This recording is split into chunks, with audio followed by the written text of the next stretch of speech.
ओम शांति। आज 1 अगस्त 2024 के ईश्वरी मधुर महावाक्य सुनते हैं। मीठे बच्चे, तुम पवित्र बनने के बिगर वापस जा नहीं सकते, इसलिए बाप की याद से आत्मा की बैटरी को चार्ज करो और नेचुरल पवित्र बनो। आज की मुरली से प्रश्न है, बाबा तुम बच्चों को घर चलने के पहले कौन सी बात सिखलाते हैं? उत्तर है, बच्चे, घर चलने के पहले जीते जी मरना है, इसलिए बाबा तुम्हें पहले से ही देह के भान से परे ले जाने का अभ्यास कराते हैं, अर्थात मरना सिखलाते हैं। ऊपर जाना माना मरना, जाने और आने का ज्ञान अभी तुम्हें मिला है। तुम जानते हो हम आत्मा ऊपर से आई हैं, इस शरीर द्वारा पाठ बजाने। हम असूल वहाँ के रहने वाले हैं, अभी वहाँ ही वापस जाना है। ओम शांति। अपने को आत्मा समझ बाप को याद करने में कोई तकलीफ नहीं है, घुटका नहीं खाना है। इसको कहा जाता है सहज याद। पहले पहले अपने को आत्मा ही समझना है। आत्मा ही शरीर धारण कर पाठ बजाती है। संस्कार भी सब आत्मा में ही रहते हैं। आत्मा तो इंडिपेंडेंट है। बाप कहते हैं, अपने को आत्मा समझ मुझ बाप को याद करो। यह नॉलेज अभी ही तुमको मिलती है, फिर नहीं मिलेगी। तुम्हारा यह शांत में बैठना दुनिया नहीं जानती। इसको कहा जाता है नेचुरल शांति। हम आत्मा ऊपर से आई है, इस शरीर द्वारा पाठ बचाने। हम आत्मा असूल वहाँ के रहने वाले हैं। यह बुद्धि में ज्ञान है, बाकी इसमें हठयोग की कोई बात नहीं, बिल्कुल सहज है। अभी हम आत्माओं को घर जाना है, परंतु पवित्र बनने बिगर जा नहीं सकते। पवित्र होने के लिए परमात्मा बाप को याद करना है। याद करते करते पाप मिट जाएंगे। तकलीफ की तो कोई बात ही नहीं। तुम पैदल करने जाते हो तो बाप की याद में रहो। अभी भी याद से पवित्र बन सकते हो। वहाँ वह तो है पवित्र दुनिया। वहाँ उस पावन दुनिया में इस ज्ञान की कोई दरकार नहीं रहती, क्योंकि वहाँ कोई विकर्म होता नहीं। यहाँ याद से विकर्म विनाश करने हैं। वहाँ तो तुम नेचुरल चलते हो, जैसे यहाँ चलते हो, फिर थोड़ा थोड़ा नीचे उतरते हो। ऐसे नहीं कि वहाँ भी तुमको यह प्रैक्टिस करना है। प्रैक्टिस अभी ही करना है। बैटरी अब चार्ज करना है, फिर आहिस्ते आहिस्ते बैटरी डिस्चार्ज होना ही है। बैटरी चार्ज होने का ज्ञान अभी एक ही बार तुमको मिलता है। सतो प्रधान से तमो प्रधान बनने में तुमको कितना समय लग जाता है। शुरू से लेकर कुछ ना कुछ बैटरी कम होती जाती है। मूल वतन में तो हैं ही आत्माएं, शरीर तो है नहीं, तो नेचुरल उतरने अर्थात बैटरी कम होने की बात ही नहीं। मोटर जब चलेगी तब तो बैटरी कम होती जाएगी। मोटर खड़ी होगी तो बैटरी थोड़े ही चालू होगी। मोटर जब चले तब बैटरी चालू होगी। भल मोटर में बैटरी चार्ज होती रहती है, लेकिन तुम्हारी बैटरी एक ही बार इस समय चार्ज होती है। तुम फिर जब यहाँ शरीर से कर्म करते हो, फिर थोड़ी बैटरी कम होती जाती है। पहले तो समझाना है कि यह है सुप्रीम फादर, जिसको सब आत्माएं याद करती हैं। हे भगवान कहते हैं, वह बाप है, हम बच्चे हैं।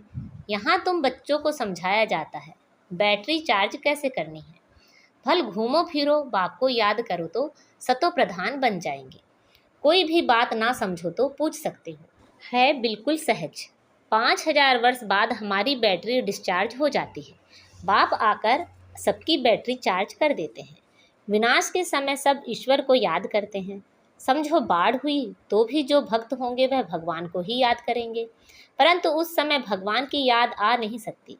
मित्र संबंधी धन दौलत ही याद आ जाता है। भले हे भगवान कहते हैं, परंतु वह भी कहने मात्र। भगवान बाप है, हम उनके बच्चे हैं, यह तो जानते ही नहीं। उनको सर्वव्यापी का उल्टा ज्ञान मिलता है। बाप आकर सुलटा ज्ञान देते हैं। भक्ति की डिपार्टमेंट ही अलग है। भक्ति में ठोकरें खानी होती है। ब्रह्मा की रात सो ब्राह्मणों की रात है। ब्रह्मा का दिन सो ब्राह्मणों का दिन है। ऐसा तो नहीं कहेंगे शूद्रों का दिन शूद्रों की रात। यह राज बाप बैठ समझाते हैं। यह है बेहद की रात व दिन। अभी तुम दिन में जाते हो, रात पूरी होती है। यह अक्षर शास्त्रों में है। ब्रह्मा का दिन ब्रह्मा की रात कहते हैं, परंतु जानते नहीं हैं। तुम्हारी बुद्धि अब बेहद में चली गई है। यूं तो देवताओं को भी कह सकते हैं, विष्णु का दिन, विष्णु की रात, क्योंकि विष्णु और ब्रह्मा का संबंध भी समझाया जाता है। त्रिमूर्ति का ऑक्यूपेशन क्या है और तो कोई समझ ना सके। वह तो भगवान को ही कच्छ मच्छ में व जन्म मरण के चक्र में ले गए हैं। राधे कृष्ण आदि भी मनुष्य हैं, परंतु दैवी गुणों वाले। अभी तुमको ऐसा बनना है, दूसरे जन्म में देवता बन जाएंगे। 84 जन्मों का जो हिसाब किताब था वह अब पूरा हुआ, फिर रिपीट होगा। अब तुमको यह शिक्षा मिल रही है।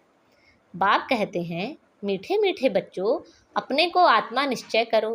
कहते भी हैं हम पाठधारी हैं, परंतु हम आत्माएं ऊपर से कैसे आती हैं यह नहीं समझते हैं। अपने को देहधारी ही समझ लेते हैं। हम आत्मा ऊपर से आती हैं, फिर कब जाएंगी? ऊपर जाना माना मरना, शरीर छोड़ना। मरना कौन चाहते हैं? यहाँ तो बाप ने कहा है, तुम इस शरीर को भूलते जाओ। जीते जी मरना तुमको सिखलाते हैं, जो और कोई सिखला ना सके। तुम आए ही हो अपने घर जाने के लिए। घर कैसे जाना है यह ज्ञान अभी ही मिलता है। तुम्हारा इस मृत्यु लोक का यह अंतिम जन्म है। अमर लोक सतयुग को कहा जाता है। अभी तुम बच्चों की बुद्धि में है, हम जल्दी जल्दी जाने। पहले पहले तो घर मुक्तिधाम में जाना पड़ेगा।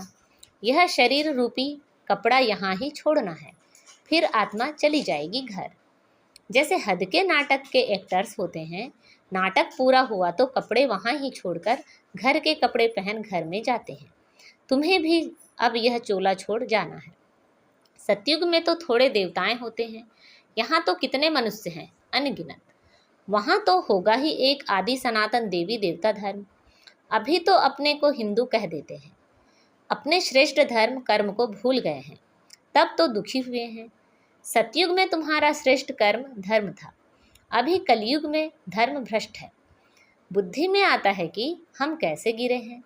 अभी तुम बेहद के बाप का परिचय देते हो। बेहद का बाप ही आकर नई दुनिया स्वर्ग रचते हैं।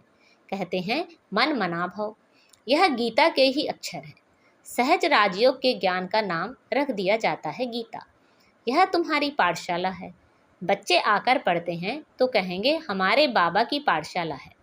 जैसे कोई बच्चे का बाप प्रिंसिपल होगा तो कहेंगे हम अपने बाबा के कॉलेज में पढ़ते हैं। उनकी माँ भी प्रिंसिपल है तो कहेंगे हमारे माँ बाप दोनों प्रिंसिपल हैं, दोनों पढ़ाते हैं। हमारे मम्मा बाबा का कॉलेज है, तुम कहेंगे हमारे मम्मा बाबा की पाठशाला है, दोनों ही पढ़ाते हैं। दोनों ने यह रूहानी कॉलेज व यूनिवर्सिटी खोली है, दोनों इकट्ठे पढ़ाते हैं। बाप ने बच्चों को एडॉप्ट किया है। यह बहुत गूढ़ ज्ञान की बातें हैं। बाप कोई नई बात नहीं समझाते हैं, यह तो कल्प पहले भी समझानी दी है। हाँ, इतनी नॉलेज है जो दिन प्रतिदिन गूढ़ होती जाती है। आत्मा की समझानी देखो अभी तुमको कैसे मिलती है। इतनी छोटी सी आत्मा में 84 जन्मों का पाठ भरा हुआ है। वह कभी विनाश नहीं होता। आत्मा अविनाशी तो उनमें पाठ भी अविनाशी है। आत्मा ने कानों द्वारा सुना, शरीर है तो पाठ है। शरीर से अलग आत्मा हो जाती है तो जवाब नहीं मिलता। अभी बाप कहते हैं बच्चे तुमको वापस घर चलना है। यह पुरुषोत्तम युग जब आता है तब ही वापस जाना होता है। इसमें पवित्रता ही मुख्य चाहिए। शांति धाम में तो पवित्र आत्माएं ही रहती हैं। शांति धाम और सुख धाम दोनों ही पवित्र धाम है। वहाँ शरीर है नहीं, आत्मा पवित्र है। वहाँ बैटरी डिस्चार्ज नहीं होती है। यहाँ शरीर धारण करने से मोटर चलती है। मोटर खड़ी होगी तो पेट्रोल कम थोड़े ही होगा।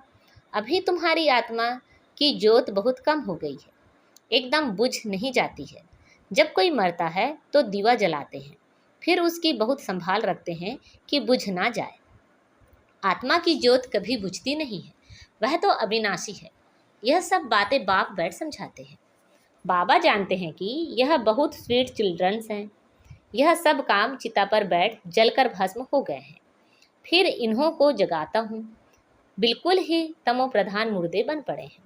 बाप को जानते ही नहीं। मनुष्य कोई काम के नहीं रहे हैं। मनुष्य की मिट्टी कोई काम की नहीं रहती है। ऐसे नहीं कि बड़े आदमी की मिट्टी कोई काम की है, गरीबों की नहीं। मिट्टी तो मिट्टी में मिल जाती है, फिर भल कोई भी हो। कोई जलाते हैं, कोई कब्र में बंद कर देते हैं। पारसी लोग कुएं पर रख देते हैं, फिर पंछी मांस खा लेते हैं, फिर हड्डियां जाकर नीचे पड़ती है, वह फिर भी काम आती है। दुनिया में तो ढेर मनुष्य मरते हैं, अभी तुमको तो आप ही शरीर छोड़ना है। तुम यहाँ आए ही हो शरीर छोड़कर वापस घर जाने अर्थात मरने। तुम खुशी से जाते हो कि हम जीवन मुक्ति में जाएंगे। जिन्होंने जो पाड़ बजाया है अंत तक वही बजाएंगे।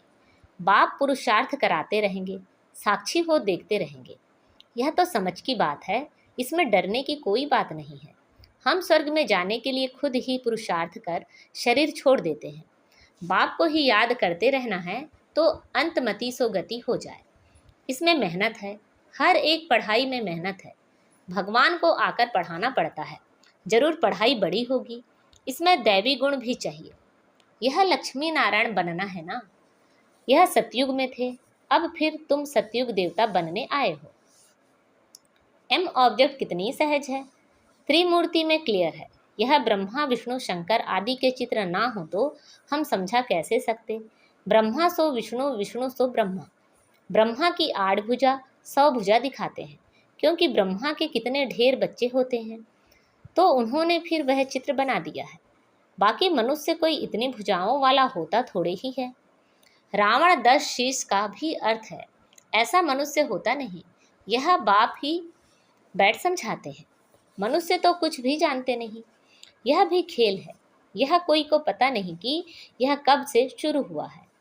परंपरा कह देते हैं, अरे वह भी कब से। तो मीठे मीठे बच्चों को बाप पढ़ाते हैं। वह टीचर भी है तो गुरु भी है, तो बच्चों को कितनी खुशी होनी चाहिए। यह म्यूजियम आदि किसके डायरेक्शन से खोलते हैं। यहाँ है ही माँ बाप और बच्चे। ढेर बच्चे हैं, डायरेक्शन पर खोलते रहते हैं। लोग कहते हैं, तुम कहते हो भगवान नुआज, तो रथ द्वारा हमको भगवान का साक्षात्कार कराओ। अरे तुमने आत्मा का साक्षात्कार किया है? इतनी छोटी सी बिंदु का साक्षात्कार तुम क्या कर सकेंगे? जरूरत ही नहीं है। यह तो आत्मा को जानना होता है। आत्मा भ्रिकुटी के बीच रहती है, जिसके आधार पर ही इतना बड़ा शरीर चलता है। अभी तुम्हारे पास ना लाइट का ना रत्न जड़ित ताज है। दोनों ताज लेने के लिए फिर से तुम पुरुषार्थ कर रहे हो। कल्प कल्प तुम बाप से वर्षा लेते हो। बाबा पूछते हैं, आगे कब मिले हो? तो कहते हैं, हाँ बाबा, कल्प कल्प मिलते आए हैं। क्यों? यह लक्ष्मी नारायण बनने के लिए। अभी सभी एक ही बात बोलेंगे। बाप कहते हैं, अच्छा शुभ बोलते हो, अब पुरुषार्थ करो। सब तो नर से नारायण नहीं बनेंगे, प्रजा तो चाहिए। कथा भी होती है सत्यनारायण की, वो लोग कथा सुनाते हैं, परंतु बुद्धि में कुछ भी नहीं आता। तुम बच्चे समझते हो वह है शांति धाम, निराकारी दुनिया। फिर वहाँ से जाएंगे सुखधाम। सुखधाम में ले जाने वाला एक ही बाप है। तुम कोई को समझाओ, बोलो अभी वापस घर जाएंगे। आत्मा को अपने घर तो अशरीरी बाप ही ले जाएंगे। अभी बाप आए हैं, उनको जानते नहीं। बाप कहते हैं, मैं जिस तन में आया हूँ उनको भी नहीं जानते। रथ भी तो है ना, हर एक रथ में आत्मा प्रवेश करती है। सबकी आत्मा भ्रिकुटी के बीच रहती है। बाप आकर भ्रिकुटी के बीच में बैठेगा। समझाते तो बहुत सहज हैं। पतित पावन तो एक ही बाप है। बाप के सब बच्चे एक समान हैं, उनमें हर एक का अपना अपना पार्ट है। इसमें कोई इंटरफियर नहीं कर सकता। अच्छा, मीठे मीठे से खिलते बच्चों प्रति माता पिता बाप दादा का याद प्यार और गुड मॉर्निंग। रूहानी बाप की रूहानी बच्चों को नमस्ते। हम सब रूहानी बच्चों की रूहानी माता पिता बाप दादा को याद प्यार, गुड मॉर्निंग और नमस्ते। आज की मुरली से धारणा के लिए मुख्य सार हैं, इस शरीर रूपी कपड़े से ममत्व निकाल जीते जी मरना है, अर्थात अपने सब पुराने हिसाब किताब चुकतू करने हैं। डबल ताजधारी बनने के लिए पढ़ाई की मेहनत करनी है, दैवी गुण धारण करने हैं। जैसा लक्ष्य है, शुभ बोल है, ऐसा पुरुषार्थ करना है। आज बाबा ने हमें वरदान दिया है, अकल्याण के संकल्प को समाप्त कर अब कार्यों पर उपकार करने वाले ज्ञानी तू आत्मा भव। अकल्याण के संकल्प को समाप्त कर अब कार्यों पर उपकार करने वाले ज्ञानी तू आत्मा भव। कोई रोज आपकी ग्लानि करे, अकल्याण करे, गाली दे, तो भी उसके प्रति मन में घृणा भाव ना आए। अपकारी पर भी उपकार, यही ज्ञानी तू आत्मा का कर्तव्य है। जैसे आप बच्चों ने बाप को 63 जन्म गाली दी, फिर भी बाप ने कल्याणकारी दृष्टि से देखा, तो फॉलो फादर।